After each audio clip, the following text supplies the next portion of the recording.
ഇന്ന് നമുക്കൊപ്പമുള്ളത് Indian national കോൺഗ്രസിൻ്റെ യുവനേതാവ് നിജേഷ് അരവിന്ദാണ്. സ്വാഗതം. ഇന്ന് വളരെ സന്തോഷമുള്ളൊരു ദിവസമാണ്.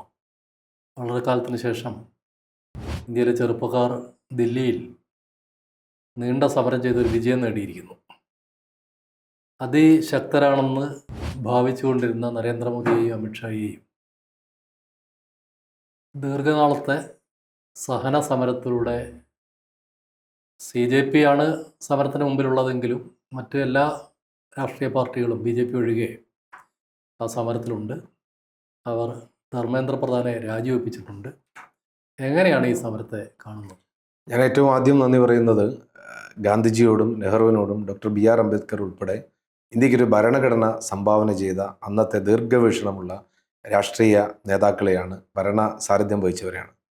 കാരണം കഴിഞ്ഞ 12.5 കൊല്ലമായി ഇന്ത്യ രാജ്യത്ത് എതിർക്കുന്നവരെ ഇല്ലാതാക്കുന്ന ഒരു ഭരണ സംവിധാനം, പ്രതിപക്ഷം എന്ന് പറയുന്നത് ഇല്ല എന്ന് വെല്ലുവിളിക്കുന്ന ഒരു ഭരണ സംവിധാനം, തനിക്ക് തോന്നിയതെല്ലാം ഞാൻ നടപ്പിലാക്കും എന്ന് പറയുന്ന ഒരു ഭരണ സംവിധാനം, അതിനെതിരെയുള്ള 12.5 വർഷത്തിനിടയിലുള്ള ആദ്യത്തെ ആധികാരിക വിജയമാണ് ഇന്നത്തെ ധർമ്മേന്ദ്ര പ്രധാൻ്റെ രാജി എന്നതുകൊണ്ട് നമ്മൾ മനസ്സിലാക്കുന്നത്. മറ്റൊന്ന്, ഇന്ത്യ രാജ്യത്ത് ഏത് സമരം വന്നാലും ആ സമരത്തിനെ മുദ്ര കുത്താൻ ഏറ്റവും എളുപ്പത്തിൽ ഉപയോഗിക്കുന്ന ചില കാര്യങ്ങളുണ്ടായിരുന്നു. ഒന്ന്, വർഗീയത; രണ്ട്, വിദേശ ശക്തികളുടെ പണം. അങ്ങനെയൊക്കെ പറയുമ്പോഴേക്കും സമരം 2 ആകുന്നതും 3 ആകുന്നതും നമ്മൾ കണ്ടിട്ടുണ്ട്. പക്ഷേ ഈ സമരത്തിനെ ആക്ഷേപിക്കാനും അധിക്ഷേപിക്കാനും വലിയ വില കൊടുത്ത് നമ്മൾ പറയുന്ന ഡൽഹി മീഡിയകളെ കൊണ്ടുവന്നിട്ട്, റിപ്പബ്ലിക്കൻ TV പോലെയുള്ള TVകളെ കൊണ്ടുവന്നിട്ടും അതിനെ പുച്ഛിച്ചു തള്ളിയ ഒരു യുവതയെ, വർഗീയ വിഭജന വിഘടന രാഷ്ട്രീയത്തിന് ഞങ്ങൾ അവസാനിപ്പിച്ചിരിക്കുന്നു എന്ന് വളരെ വ്യക്തമായി പറയുന്ന ഒരു യുവതയെ, ജൻസിയെയാണ് ഇന്ത്യ സാക്ഷ്യം വഹിച്ചത്. അതുകൊണ്ട് തന്നെ നമ്മൾക്ക് ഏറ്റവും പ്രതീക്ഷയുള്ളത് ഈ തലമുറയിലാണ്. അവർ നേടിയ വിജയം, അത് കക്ഷി രാഷ്ട്രീയത്തിനപ്പുറത്തേക്ക് അവർ നേടിയ വിജയം ഇന്ത്യയിലെ ചരിത്രത്തിലെ ഒരു മൈൽ സ്റ്റോൺ ആണ് എന്ന കാര്യത്തിൽ യാതൊരു സംശയവുമില്ല. മുമ്പ് കർഷക സമരമായിരുന്നു വന്നപ്പോൾ. അത് പ്രധാനമായിട്ട് ഹരിയാന, UP, ദില്ലി, പഞ്ചാബ്, അങ്ങനെ ആ മേഖല കേന്ദ്രീകരിച്ചായിരുന്നു. ആ സമരത്തിൽ കർഷകരാണ് പ്രധാനമായിട്ട് മുന്നിൽ വന്നത്. ഒടുവിൽ ആ നിയമം പിൻവലിക്കേണ്ടി വന്നു. ഒരു അർത്ഥത്തിൽ ഗവൺമെൻറ് പുറകോട്ട് പോകേണ്ടി വന്നു. ആ സമരത്തിലും മാവോയിസ്റ്റ് ഇടപെടലുണ്ട്, പാകിസ്ഥാൻ്റെ ഇടപെടലുണ്ട് എന്നൊക്കെയാണ് ആക്ഷേപിച്ചുകൊണ്ടിരുന്നത്. പക്ഷേ ഗവൺമെൻറ് ആ നിയമം പിൻവലിക്കേണ്ടി വന്നു. ആ കർഷക സമരമായി താരതമ്യം ചെയ്യുമ്പോൾ എങ്ങനെയാണ് ഈ ജൻസി സമരത്തെ താങ്കൾ കാണുന്നത്? അപ്പോൾ നമ്മൾ 3 സമരങ്ങൾ എടുക്കാം. ഒന്ന്, പൗരത്വ സമരം; 2, കർഷക സമരം; 3, വിദ്യാർത്ഥി സമരം. പൗരത്വ സമരവും ആബാലവൃദ്ധം ജനങ്ങൾ പങ്കെടുത്ത സമരമായിരുന്നു. അതിൽ സ്ത്രീകളുടെ പ്രാതിനിധ്യം വളരെ ശക്തമായിരുന്നു. അവർ പുറത്തിറങ്ങിയ സ്ത്രീകൾ ഇന്നും അവകാശ പോരാട്ടത്തിന് വേണ്ടി തെരുവിലുണ്ട് എന്നുള്ളതാണ് അതിൻ്റെ ഏറ്റവും വലിയ മെറിറ്റ്. പക്ഷേ കർഷക സമരത്തിലേക്ക് വന്ന സമയത്ത് ഇന്ത്യയുടെ എല്ലാവർക്കും ഓണർഷിപ്പ് കിട്ടാത്ത ഒരു സമരമായി. എല്ലാവരും വായിച്ചു പോകുന്നതിനപ്പുറത്തേക്ക് കർഷകർ എന്ന് പറയുന്നത് നോർത്ത് ഇന്ത്യയിലെ വളരെ കുറഞ്ഞ ആളുകളിലേക്ക് മാത്രം ഒതുക്കപ്പെട്ടു പോയി. അതുകൊണ്ട് തന്നെ ഒരു പുതിയ തലമുറ ആ സമരത്തിനെ കാണാനോ നോക്കിക്കാണാനോ ഒന്നും വേണ്ട രീതിയിൽ ശ്രദ്ധിച്ചില്ല, ശ്രമിച്ചില്ല. ആ കൂട്ടത്തിൽ തന്നെ വന്നിരിക്കുന്ന അപവാദ പ്രചരണങ്ങൾ കൂടി വന്നു. പിന്നെ അന്ന് BJPയുടെ ഒരു പീക്ക് ടൈമായിരുന്നു. BJP എന്ത് പറഞ്ഞാലും വിശ്വസിക്കുന്നത്, BJP ആളുകളെ കൊന്നു കഴിഞ്ഞാലും അതാണ് ശരിയെന്ന് പറഞ്ഞ് വിശ്വസിക്കുന്ന ഒരു കാലത്തായിരുന്നു അത് സംഭവിച്ചത്. അതിൻ്റെ ഇമ്പാക്റ്റ് കഴിഞ്ഞ തെരഞ്ഞെടുപ്പിലൊക്കെ ഉണ്ടായിട്ടുണ്ട്. പക്ഷെ അവിടുന്ന് പുതിയ കാലത്തിലേക്ക് വന്ന സമയത്ത് അതിനൊരു ഓണർഷിപ്പ്, സമരത്തിൻ്റെ ഉടമസ്ഥാവകാശം ഓരോ കുട്ടിയും ഏറ്റെടുത്ത ഒരു സമരമായിരുന്നു ഇത്. കാരണം നമ്മൾക്കറിയാം, നമ്മുടെ വീടുകൾക്കകത്ത് ഈ പരീക്ഷ എഴുതാത്ത, പരീക്ഷയ്ക്ക് പ്രിപ്പയർ ചെയ്യാത്ത ഒരു വീട് പോലും ഈ നാട്ടിലില്ല. BJPക്ക് വോട്ട് ചെയ്ത BJP അനുഭാവികളായ ആളുകൾ, അവരുടെ രക്ഷിതാക്കളുടെ മക്കളാണ് സമരരംഗത്തേക്ക് ഇറങ്ങുന്നത്. കാരണം ഇത് എന്നെ ബാധിച്ചിട്ടുണ്ട് എന്നൊരു ഫീലിങ്സ് ഈ സമരത്തിൽ വന്നു. അതുകൊണ്ടാണ് ആ യൂത്തിൻ്റെ സമരത്തെ എല്ലാവരും ഏറ്റെടുക്കാൻ കാരണം. ഇങ്ങനെ പരീക്ഷാ സമ്പ്രദായത്തെ വിൽപ്പനയ്ക്ക് വെച്ച, അഴിമതി നടത്തിയ ഭരണകൂടത്തെ പുറത്താക്കിയേ മതിയാകൂ എന്നൊരു വലിയ വിൽപ്പവർ ഈ സമരത്തിലുണ്ടായിരുന്നു. പിന്നെ കർഷക സമരത്തിൽ നിന്നുള്ളൊരു വ്യത്യാസം, സാമൂഹ്യ മാധ്യമങ്ങളാണ് ഈ സമരത്തിനെ നയിച്ചത്. പക്ഷേ നമ്മൾ പോലും അത്ഭുതപ്പെട്ടു. അമേരിക്കയിൽ നിന്ന് ഒരാൾ ഒരു പാർട്ടിക്ക് ആഹ്വാനം ചെയ്യുന്നു, ആ പാർട്ടി ഇവിടെ ഉണ്ടാകുന്നു, ആ പാർട്ടി ആദ്യം സമരം നടത്തുന്നു, ആ സമരത്തിലേക്ക് പിന്നെ ആളുകൾ മുദ്രാവാക്യത്തിൻ്റെ ഇഷ്ടം കൊണ്ട്, ആശയത്തിൻ്റെ ഇഷ്ടം കൊണ്ട് ആളുകൾ ഒഴുകിയെത്തുന്ന ഒരു സമരം. അതിനെ പൂർണ്ണമായി നിയന്ത്രിച്ചത് സോഷ്യൽ മീഡിയ ആണ്. ഇതിൻ്റെ ഏറ്റവും രസകരമായ കാര്യം, ഓരോ കുട്ടികളുടെ പ്രസംഗം, നമ്മളൊക്കെ വിചാരിക്കുന്നത് രാഷ്ട്രീയ നേതാക്കന്മാരുടെ പ്രസംഗമാണ് വലുത് എന്നാണ്. പക്ഷേ ആ സമര വേദിയിൽ വെച്ച് ഒരു രാഷ്ട്രീയ രംഗത്തും കാണാത്ത കുട്ടികൾ, പ്രത്യേകിച്ചും പെൺകുട്ടികൾ ഉൾപ്പെടെയുള്ള ആളുകളുടെ പ്രസംഗം കാണുമ്പോൾ, അവർ നരേന്ദ്രമോദി ഉൾപ്പെടെയുള്ള ആളുകൾക്ക് അവർ മറുപടി കൊടുക്കുന്ന, പോസ്റ്റർ ഡിസൈൻ ചെയ്ത് മറുപടി കൊടുക്കുന്നു. കൊടുക്കുമ്പോൾ, കാർട്ടൂൺ ചെയ്ത് മറുപടി കൊടുക്കുമ്പോഴാണ് നമ്മൾ മനസ്സിലാക്കുന്നത് ഈ ഒരു തലമുറ, നമ്മൾക്ക് ഏറെ പ്രതീക്ഷയുള്ള ഒരു തലമുറ ഇന്ത്യ രാജ്യത്ത് ഉണ്ട്. അവരാണ് നാളെ നമ്മെ നയിക്കുക എന്ന കാര്യത്തിലും യാതൊരു തർക്കവുമില്ല. സാധാരണ പറയാറ് BJPയുടെ IT സെല്ലാണ് ഏറ്റവും മികച്ചത്, അവരുടെ സോഷ്യൽ മീഡിയ ക്യാമ്പയിനാണ് ഏറ്റവും മുന്നിട്ട് നിൽക്കുന്നതെന്നൊക്കെയാണ്. പക്ഷേ ഇത് സോഷ്യൽ മീഡിയയിൽ നിന്ന് വന്ന ഒരു തിരിച്ചടിയാണ്. അഭിജിത്ത് ദീപ് കെ വരുന്നത് പോലും ആ നിലയ്ക്ക് സോഷ്യൽ മീഡിയ ഉപയോഗിച്ചുകൊണ്ടാണ്. സോഷ്യൽ മീഡിയയിൽ നിന്ന് ഉയർന്നു വരുന്ന രാഷ്ട്രീയം ഒരു ജനകീയ കലാപമായി മാറുന്ന മറ്റ് രാജ്യങ്ങളിലൊക്കെ നമ്മൾ കണ്ടിട്ടുണ്ട്. പക്ഷേ ഇത് വ്യവസ്ഥയെ താൽക്കാലികമായി പിടിച്ചുലച്ചു എന്നതിനപ്പുറത്തേക്ക് അന്തിമമായൊരു പരാജയത്തിലേക്ക് BJP എത്തിക്കും എന്ന് പ്രതീക്ഷിക്കുന്നുണ്ടോ? ഒന്ന്, BJP ആണ് ഇത് ഏറ്റവും ആദ്യം ഉപയോഗപ്പെടുത്തിയത്. IT സെല്ലിനെ ഉപയോഗപ്പെടുത്തി. അവർ തകർത്തത് യഥാർത്ഥത്തിൽ ഇന്ത്യയിലെ ചില ബിംബങ്ങളെയായിരുന്നു, പോസിറ്റീവായ ചരിത്രത്തെയായിരുന്നു. അപ്പോൾ അത് തകർത്തുകൊണ്ട് രാഷ്ട്ര നേതാക്കന്മാരെയൊക്കെ ഏറ്റവും മോശമായി ചിത്രീകരിച്ചുകൊണ്ട് ആളുകളുടെ ഇടയിൽ ഒരു വിഭജനം ഉണ്ടാക്കുക എന്നുള്ളതായിരുന്നു IT സെല്ലിൻ്റെ ലക്ഷ്യം. അതൊരു പരിധി വരെ വിജയിച്ചിട്ടുണ്ട്, യാതൊരു തർക്കവുമില്ല. പക്ഷേ ഈ ഒരു കാര്യത്തിൽ കമ്മ്യൂണിക്കേഷനാണ് ആരുപയോഗപ്പെടുത്തിയത്? ഈ ജൻസി തലമുറ ഉപയോഗപ്പെടുത്തിയത്. അവർ ഉപയോഗപ്പെടുത്തിയത് അതിൻ്റെ മാധ്യമവശമാണെങ്കിൽ ഇവർ ഇല്ലാത്ത കാര്യങ്ങൾ പറഞ്ഞ് പ്രചരിപ്പിച്ചതല്ല, ഫാക്റ്റ് ഇല്ലാത്ത കാര്യങ്ങളല്ല പറഞ്ഞത്. ഇവർ കമ്മ്യൂണിക്കേറ്റ് ചെയ്തു. കമ്മ്യൂണിക്കേഷൻ എത്തി, കോടാനുകൂടി ആളുകളിലേക്ക് എത്തിയെന്നും അവരതിനോട് റെസ്പോണ്ട് ചെയ്തു എന്നുള്ളതാണ് ഈ സോഷ്യൽ മീഡിയയുടെ ഉപയോഗം. അതുകൊണ്ടാണല്ലോ ഇന്നലെ ഒരു സാമൂഹ്യ മാധ്യമത്തിനെ നിരോധിക്കാൻ ശ്രമിച്ചത്, മെട്രോ സ്റ്റേഷൻ അടയ്ക്കാൻ ശ്രമിച്ചത്, ഭക്ഷണം കൊണ്ടുവരുന്ന ആളുകളെ തടയാൻ ശ്രമിച്ചത്. പക്ഷെ അതിനപ്പുറത്തൊരു റിയാലിറ്റി ഉൾക്കൊണ്ട ഒരു പുതിയ തലമുറയാണ് അവിടെ വന്നിരിക്കുന്നത്. സാമൂഹ്യ മാധ്യമങ്ങളുടെ ഇമ്പാക്റ്റ് എന്ന് പറഞ്ഞാൽ അവരെ ഒരുമിപ്പിക്കുന്ന ആ ആശയവിനിമയം മാത്രമാണ് ആ സാമൂഹ്യ മാധ്യമം ചെയ്തിട്ടുള്ളത്. അല്ലാതെ അവരുടെ മസ്തിഷ്കത്തെ ഇല്ലാതാക്കാനുള്ള, മസ്തിഷ്കത്തെ ഡൈവേർട്ട് ചെയ്യാനുള്ള അല്ലെങ്കിൽ തെറ്റിദ്ധരിപ്പിക്കാനുള്ള ഒരു പ്രവർത്തനം ഈ വിഷയത്തിൽ നടന്നിട്ടില്ല. ഈ പരീക്ഷകളുടെ കാര്യത്തിലാണെങ്കിൽ നേരത്തെ തന്നെ ഈ നീറ്റ് തുടങ്ങിയ പരീക്ഷകൾക്കെതിരെ, സംവിധാനത്തിനെതിരെ വലിയ വിമർശനങ്ങൾ ഇന്ത്യയിൽ വരുന്നു വന്നിരുന്നു. പ്രത്യേകിച്ച് തമിഴ്നാട് പോലുള്ള സംസ്ഥാനങ്ങൾ ഈ സംവിധാനം ആവശ്യമില്ല എന്ന് വാദിച്ചുകൊണ്ടിരുന്നതാണ്. ഇപ്പോഴും ആ നിലയ്ക്ക് തന്നെ അവർ വാദിക്കുന്നുണ്ട്. യഥാർത്ഥത്തിൽ അത്തരം വാദഗതികൾ ശരിവെക്കുന്ന ഒരു പ്രായോഗികമായി ശരിവെക്കുന്ന കാര്യങ്ങളല്ലേ ഇപ്പോൾ സംഭവിച്ചിട്ടുള്ളത്? തീർച്ചയായിട്ടും. അപ്പോൾ നമ്മൾ പിറകോട്ട് ചിന്തിച്ചു കഴിഞ്ഞാൽ കഴിഞ്ഞ കുറേ വർഷങ്ങളായി നീറ്റ് എക്സാം തുടങ്ങിയതിന് ശേഷം NTA വന്നതിന് ശേഷം നടന്ന ഈ മത്സര പരീക്ഷകളെ പലരും ദുരുപയോഗം ചെയ്തു എന്നുള്ളത് നമ്മൾ മനസ്സിലാക്കുമ്പോൾ ഇന്നലകളിലെ റിസൾട്ടിനെ പറ്റി ചോദ്യം വരികയാണ്. അപ്പോൾ അന്ന് സംശയം ഉയർത്തിയ ആളുകളുടെ സംശയം ഇന്നും അവിടെ ലൈവായിട്ട് നിലനിൽക്കുന്നുവെന്നാണ് നമ്മൾ മനസ്സിലാക്കേണ്ടത്. എത്രായിരം കുട്ടികളുടെ ഭാവി ഈ ഒരു പരീക്ഷ കൊണ്ട് നശിപ്പിക്കപ്പെട്ടിട്ടുണ്ട് എന്നുള്ളത് കൂടി നമ്മൾ പഠിക്കുമ്പോഴാണ് ഈ രാജ്യത്തിനുണ്ടായ നഷ്ടത്തെപ്പറ്റി നമ്മൾ തിരിച്ചറിയുന്നത്. പ്രത്യേകിച്ച് ഒരു പരീക്ഷാ സമ്പ്രദായം അത് ഒരു കാരണവശാലും പഴുതില്ലാത്തതായിരിക്കണം. പക്ഷേ പഴുതുകൾ ധാരാളം ഒരുക്കിക്കൊണ്ടാണ് ഇത് വന്നിരിക്കുന്നത്. ഇപ്പോൾ തന്നെ നമ്മൾക്ക് കേരളത്തിലെ PSC പരീക്ഷ, നമ്മൾക്ക് ഏറ്റവും വിശ്വാസ്യതയുള്ള ഒന്നായിരുന്നു കേരളത്തിലെ PSC.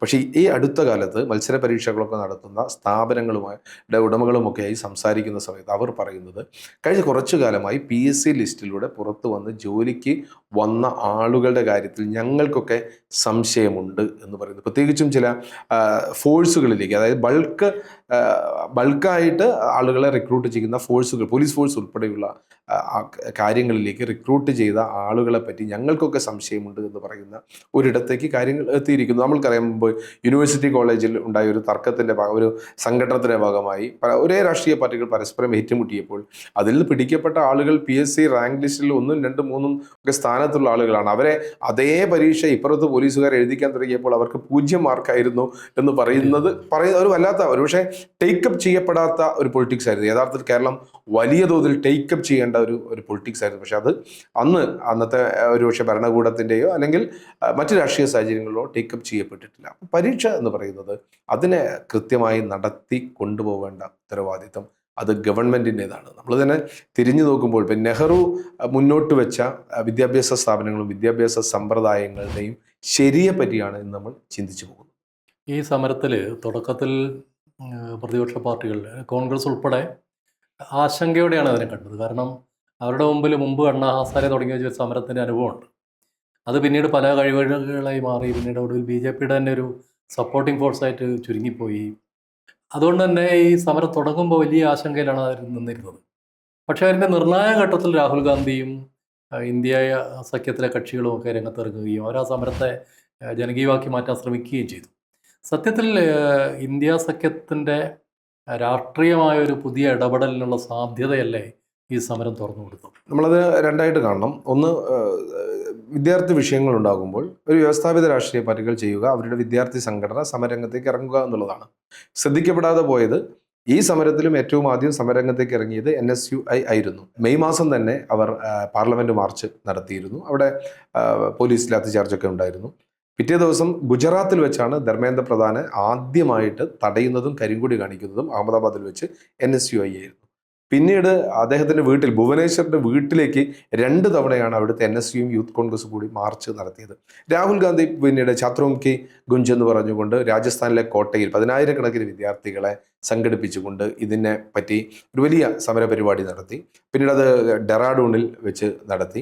28 സംസ്ഥാനങ്ങളിൽ 28 രാഷ്ട്രീയ നേതാക്കന്മാർ ഈ നീറ്റ് അഴിമതിയെ പറ്റി പത്രസമ്മേളനം നടത്തി. അത് ഒരു പരമ്പരാഗത രീതിയിലായിരുന്നു എന്നുള്ളത് വാസ്തവമാണ്. എന്നാൽ മറുഭാഗത്ത് ഒരു മുദ്രാവാക്യവുമായി കൊണ്ട് ഒരുപക്ഷെ കൃത്യമായ സംഘടനാ സംവിധാനമോ ചട്ടക്കൂടോ ഒന്നുമില്ലാത്ത കുറേ ആളുകൾ വന്ന് സമരം ചെയ്യുന്നു. അപ്പോൾ രാഷ്ട്രീയ പാർട്ടി അതിനെ നോക്കിക്കാണുമ്പോൾ അപ്പോൾ തന്നെ അതിനോട് പിന്തുണ പ്രഖ്യാപിച്ചില്ല. കാരണം അവരെവിടെ എത്തും എന്ന് നമ്മൾക്കറിയില്ല. നേരത്തെ അന്നാ ഹസാരെ എന്ന് പറഞ്ഞാൽ ഒരു വയോധികനായ മനുഷ്യരായിരുന്നു, രാഷ്ട്രീയ അനുഭവ പരിചയമുള്ള ആളായിരുന്നു. പക്ഷേ ഇവിടെ അഭിജിത്ത് വരുന്നത് US നിന്നാണ്, വന്നിട്ടാണ് സമരരംഗത്തേക്ക് ഇറങ്ങുന്നത്.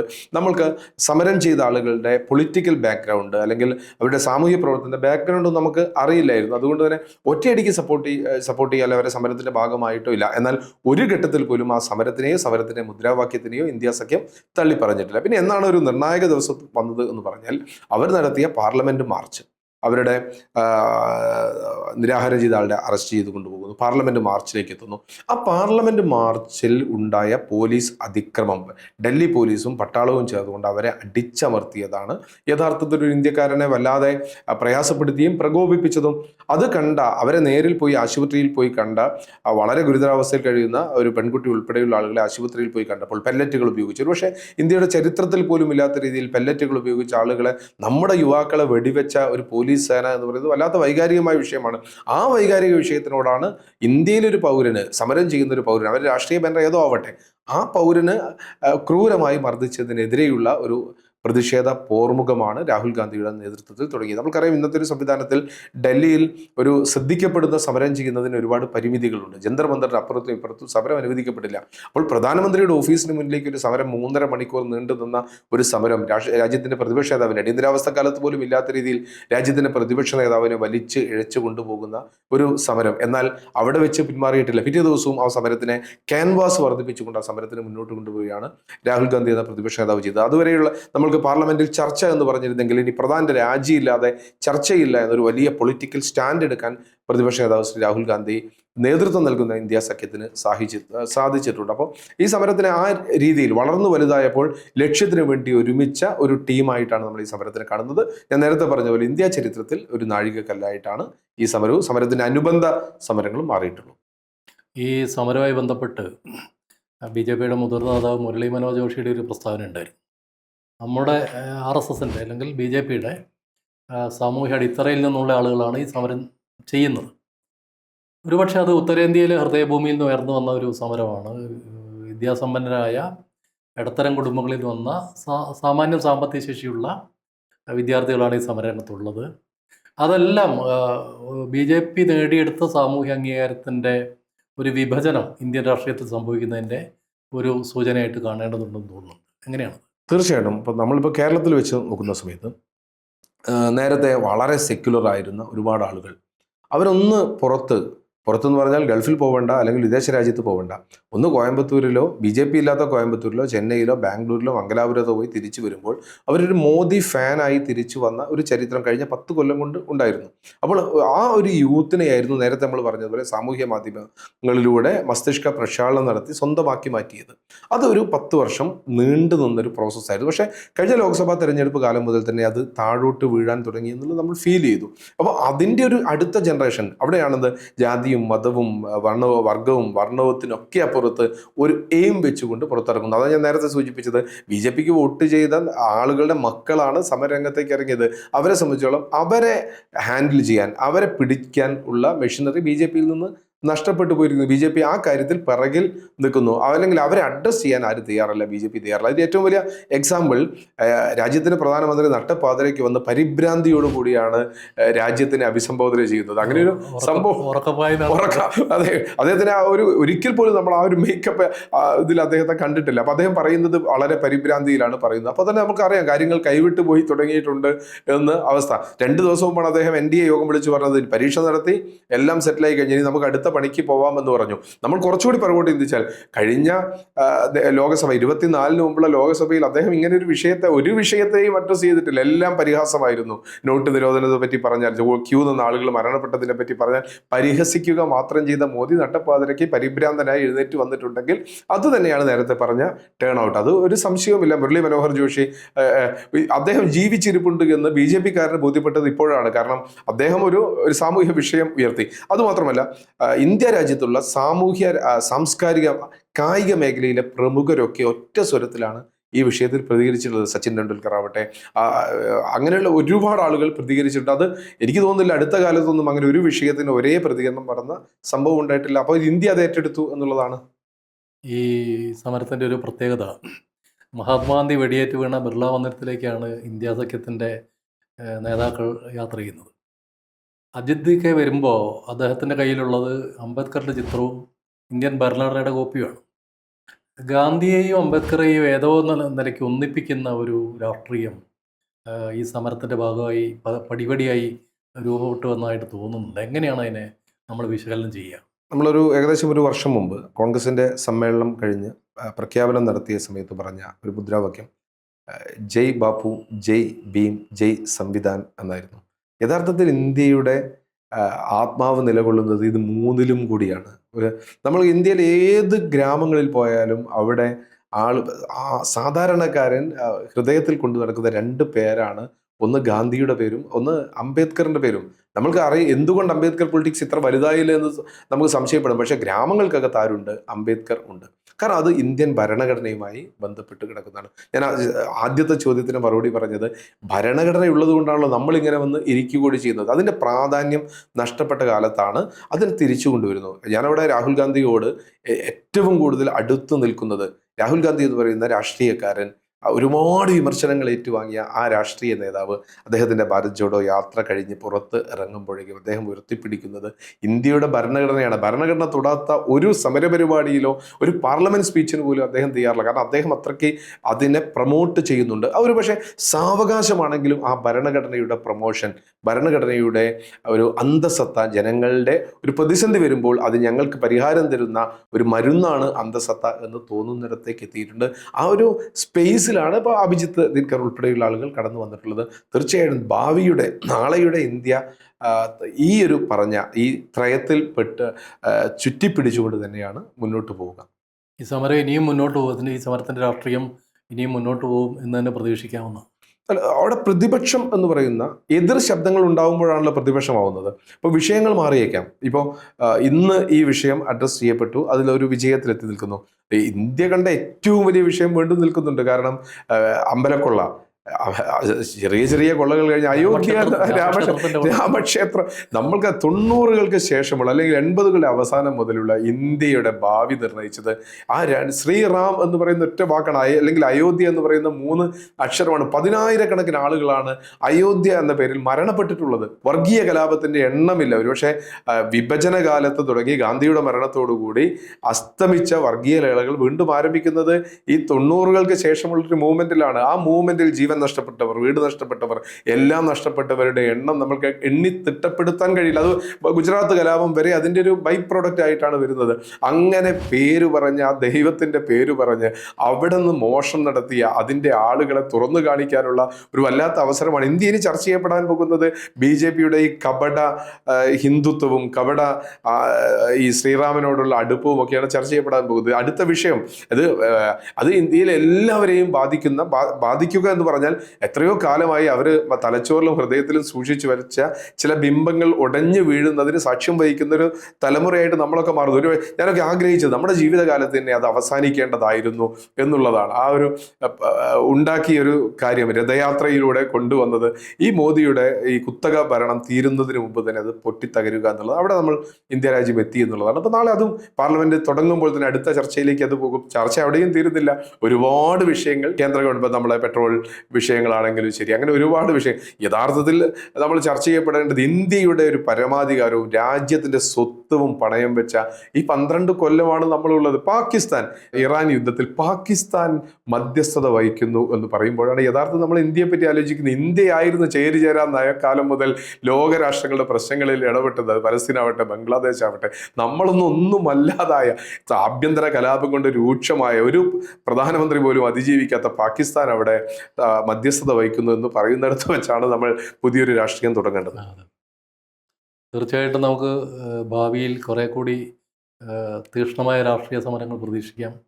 ആ നിലയ്ക്ക് ഇന്ത്യ സഖ്യം ഉൾപ്പെടെ കാര്യങ്ങളെ കാണും എന്ന് പ്രത്യാശിക്കാം.